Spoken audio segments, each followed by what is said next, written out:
Hey guys, and welcome back to the Pennies to Pounds podcast with your host Kia. And this is a podcast where we aim to dispel your myths, simplify difficult financial jargon, and rectify your own personal problems. Happy Monday, everyone. I hope you've had an amazing weekend. And as always, I am back with an amazing episode. But before that, if you haven't listened to the last episode, the last one was all about the FSCS and what that means for you and your money. So make sure you go and check it out because everyone's protected, but do you know what that protection means for you? But for this episode, we're talking about alternative routes to university. Now, if you know me, you know that I love talking about this because I wasn't told about different routes when it comes to finding a job. I was just told, you get your good grades, you go to university and that's it. However, the person that I have on today is doing incredibly well and sharing their success and journey online. So we're going to delve deeper into that. But before we get into it, guest, who are you? I'm Safiya Rozi. I'm a software developer degree apprentice and a content creator. This is something I'm really excited to talk about because, like I mentioned, university was all that was told to me. That's all I heard about was just go to university, go to a good one, and just figure it out from there. So what made you choose the degree apprenticeship route over just going to university like most students? I think the main thing for me was that during year 13, I worked as well. So I knew what it was like to kind of delegate between my studies and work. But the main thing for me was that when I went to work, it felt like, I have to go to work. And it was because it didn't really align and it was something completely different. So for me, the fact that going into a degree apprenticeship, you had those two aligned was the best part for me. And you can kind of see where it benefits from the university side. Work will kind of help impact that. And then on the other side of things, your university will help impact your work and your progression in that sense as well. I think it's great. And I've been loving watching your journey online. Thank you. I've honestly loved it. Cause I'm like, this looks amazing. And I think you're inspiring a lot of people to kind of look into alternative routes.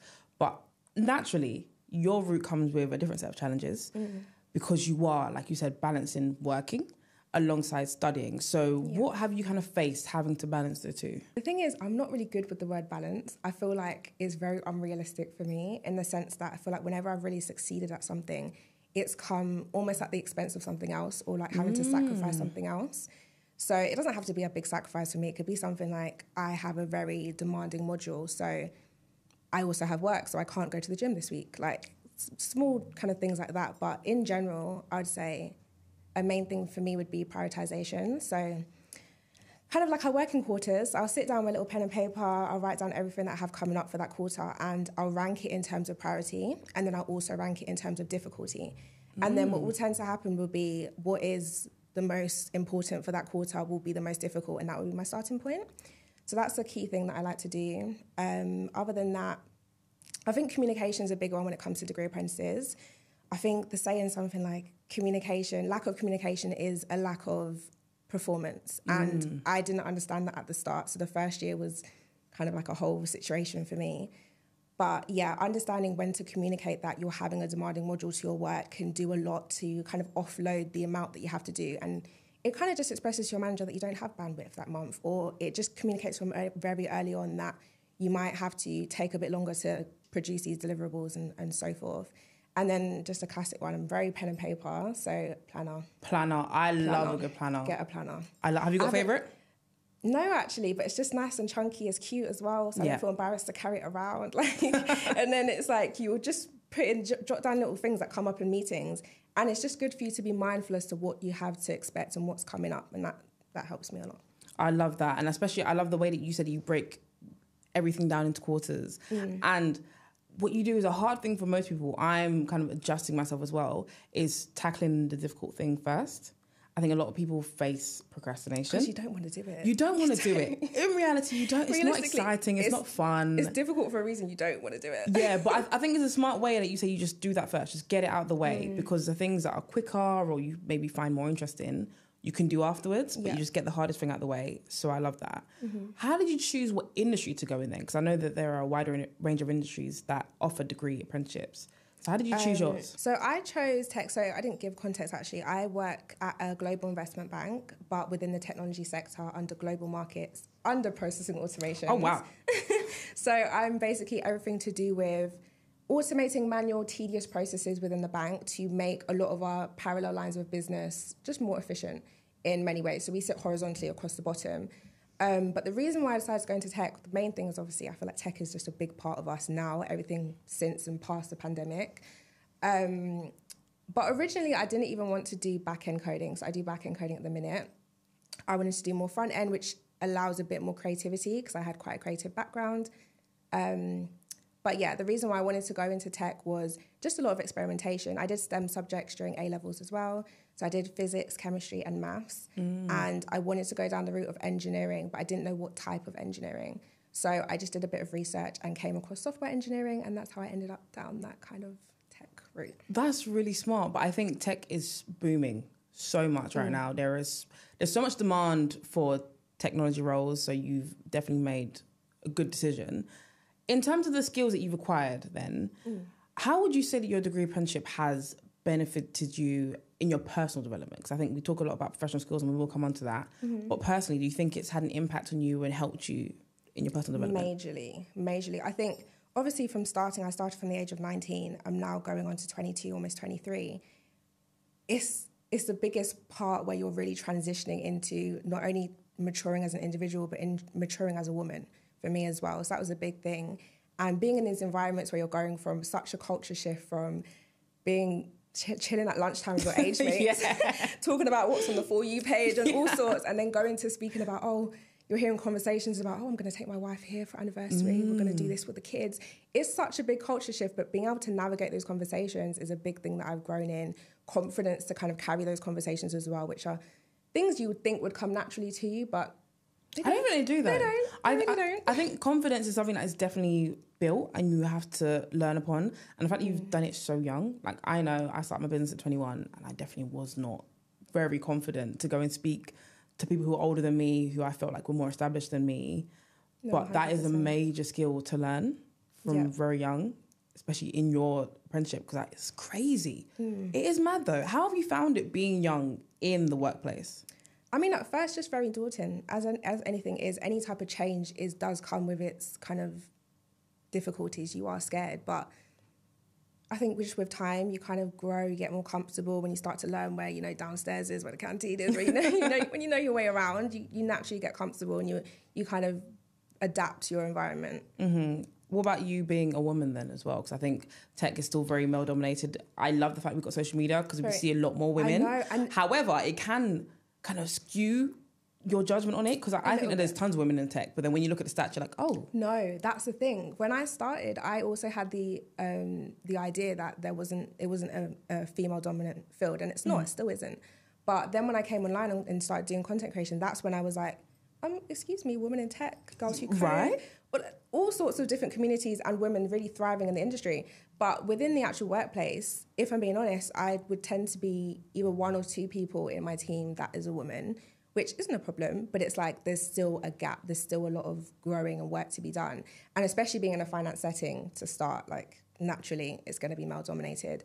So it's been difficult, but then again, it's like with everything, if you give it time, you put the effort in and you just continue to show up. And a lot of the time, it's like in your own mind, you have your own preconception as to how something will be. So if you look past that and give it an opportunity, you'll be okay. And ask questions. Ask questions. Ask questions. And ask questions to the women as well. I think I made it very clear very early on that I wanted to have more of a female representative to look up to. Because I would see like the women around the office, I'd be like, class, grown, amazing. And I'd be thinking, what do you do? I've not seen you before. What department are you in? So it's just going up to them and just, can we grab a coffee? Like that generic corporate, can we grab a coffee? I love that I don't drink coffee, but let's grab a coffee. I love that line so much. Yeah, so my thing would be just go out there, put yourself out there and ask. If you want a female mentor, someone to look up to, do it. The least they could do is say no or pass you on to somebody else, but it'll still be a woman representative. So that's what I would do. Absolutely, I love that. I want to come on to you then as a person, because I was on Pinterest the other day. Stick with me here. I was on Pinterest the other day. And obviously I'm well aware of you and your content. I was on Pinterest the other day and I was looking through stuff. I love fashion.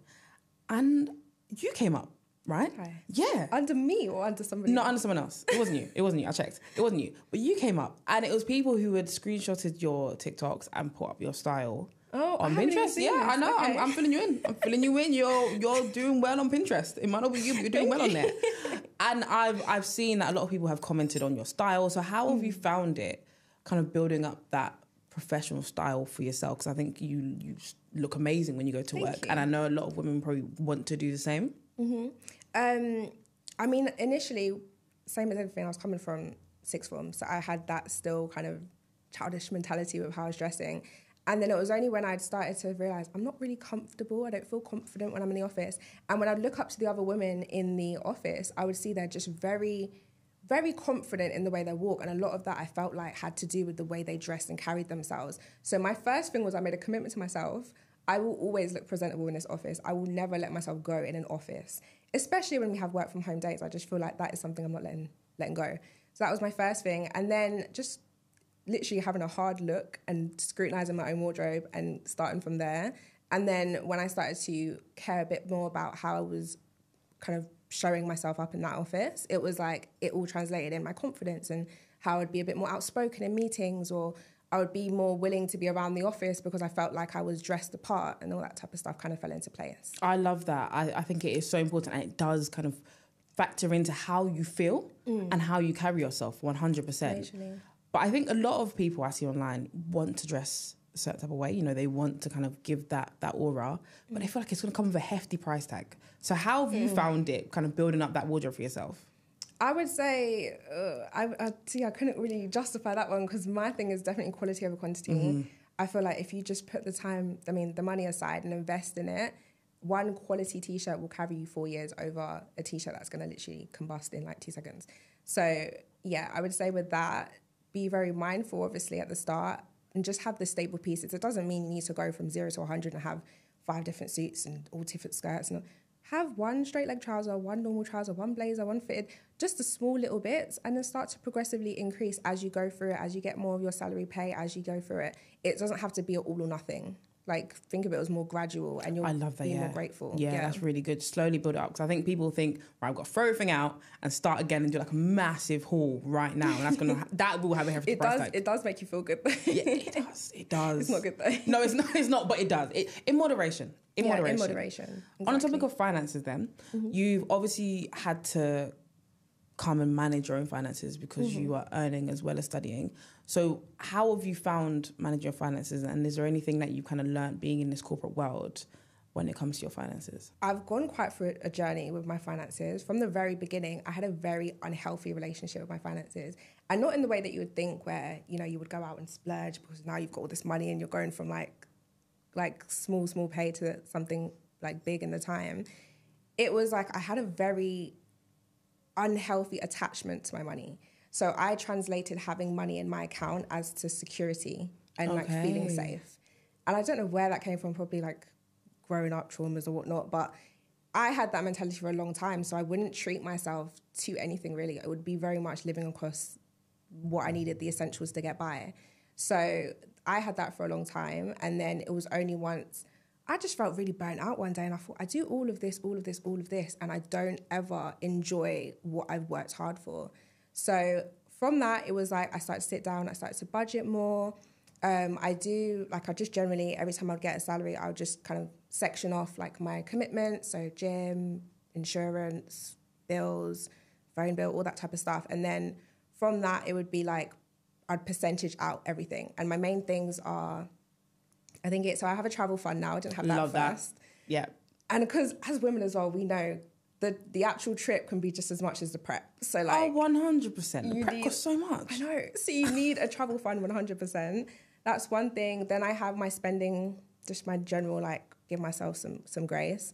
Groceries, and what else do I have? Oh, investments and then savings. And I love that. That's kind of what I percentage off the rest. Yeah, I think it's so good and so important to have that from early.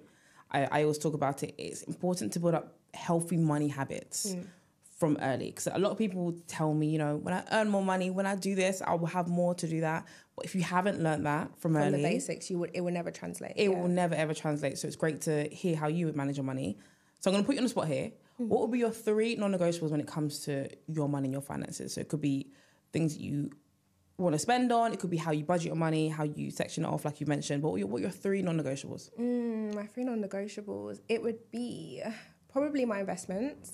And when I say investments, very early on, I didn't really invest in things like stocks and shares and stuff like that. I mean more like coding courses. I would heavily invest in coding courses to just really grow my skills because they weren't there. So it was like, it was needed. So investment into things like that are going to better my skills. Editing as well was one thing. I'm very picky. I can't outsource. I got to do it myself. You do it all yourself? I've got to do it myself. So I had to like just hone in on how to get this editing right because I'm very picky. So investments in that sense. I would say maintenance, you know, because we're women. Yeah. It's got to be done. And it's something, like I said, it translates.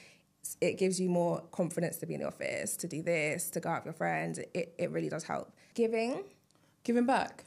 No, not necessarily giving back. That makes me look bad, but... No, I'm wondering what you mean by giving back. Giving back, but also just celebrating my friends and family. That's still giving back. Yeah, okay. Yeah. A form of giving back. Yeah. I feel like that was something I wasn't great at before, and that's something I'm trying to really do better at as well. So what does that look like for you? So that's like if your friends pass their driving test, celebrating that. If my sister got a new car recently, celebrating that. Just the little things here and there. I think like I can't let that slide. I think that is so key. Because I think sometimes we focus on the big things like your birthday or a big milestone. But sometimes the small milestones matter. Yeah, they really do. My friend got a new car and then one of my other friends hosted like a whole get-together. Just to celebrate her getting a new car. I love it though because it feels so ridiculous but it's so great at the same time. Yeah, because it's a milestone. It's their moment and I feel like it's so important to not look at and hone in on yourself too much and think about other people and like what they might not think is a big celebration. You need to let them know, no, babe, that is a good achievement. You need to be celebrating that. 100%. That's something I've started doing. Anytime my friends tell me they got a new job, I'm like, right, so when are we going out? When are we going to go and get lunch just to celebrate? Because it's nice. It's really, really nice. Okay, you have shared so much in terms of your journey. What's one crucial moment that you say really defined your journey so far? Because I know you're still obviously in your degree apprenticeship. I would say, okay, maybe a cross of both. It would be when I was reached out to by the Department of Education to create some content with them and kind of collaborate with them on one of their campaigns that they had dropping. And for me, it was like, I do all of this to help students and help people understand that one, there's an unconventional route to get into the job and the role you want to be at. And obviously empower women to show up as themselves and the high women and selves. But the baseline of it is to educate people on what you can do and how you can get there. Because I didn't get there the conventional route. So it was like to be recognised by the actual Department of Education. It was like, okay, I'm doing something right. It's a good little thumbs up, good pat on the back. Yeah, it was like, okay, cool. I appreciate it. And it was like a combination of two. It was like the recognition for doing what I'm doing and for sharing about it and creating content based on it. It was like a best of both worlds. That's lovely. I think, that recognition really does kind of keep you going because as you know, content creation can be a learning journey. You're just posting into the ether and even if you get comments, they're nice, you kind of feel like, does anyone really take any value from what I'm sharing? No, so that must have been a really nice moment for you, which I love. So before we wrap up, I want to ask you, what are your top 3 tips, either to anyone who wants to get a degree apprenticeship or anyone looking to get into tech or a mixture of the two? One, I would say first thing, if you're looking to get into a degree apprenticeship, nowadays they're very much on the rise. They're very competitive, but don't let that discourage you. I'd say the first thing is. The second thing I'd say is a bit controversial, but I always say quality over quantity, especially with your applications. The difference between your degree apprenticeship application is that it's company specific. So that company, one investment bank is going to have a completely different recruitment process to another investment bank. It's not the same as UCAS where you can submit that same statement to all 5 universities. So you have to be very vigilant of that and make sure you're adapting your applications per company, which makes it more tedious, which is why I always say quality over quantity, because you can send 100 applications, you won't hear back if they haven't even an ounce of ambiguity. No one cares. Like, you need to make sure it's somewhat specific. Make sure you don't skip the basics. So for me, when I'd obviously started, I came with no technical background, but I didn't even mention. So my university provider is strictly degree apprentices. So everyone in my cohort is in the same position. They work and they do uni at the same time. Whereas with some other programs, it's an actual university provider. So it could be Kent University or Queen Mary's. So it's like they have more of a university feel to things. So for me, I felt like I was in an environment where everyone literally just knew what they were doing, and I felt like I was the only one that was lost and confused. And it's very, very intimidating when you're surrounded with people that have X amount of experience and you don't. And you feel like you're behind and you just started. Like, it was probably module 1 and I was sitting there like, I have no idea what's going on. And that was because I skipped the basics to try and feel like I was up to speed with everybody else. Biggest mistake. Go back to the basics. If you don't understand, take the time to understand, stay back, put in the effort now, and it will do you so much justice in the future. Oh, that is amazing. What a good one to end on. That's a really good tip. Thank you so much for coming onto the podcast. For everyone listening and watching, where can they find you? You can find me on all my social media platforms. That will be TikTok, Instagram, now YouTube. Woo. Maybe Pinterest now that you mention it. I think you need to take back control because people are posting your stuff. You need to post it first. But yeah, on all those platforms, it will be Safiya Rozi. Amazing. Thank you so, so much. And to everyone listening and watching, we'll be back again next week with another episode. Bye, guys.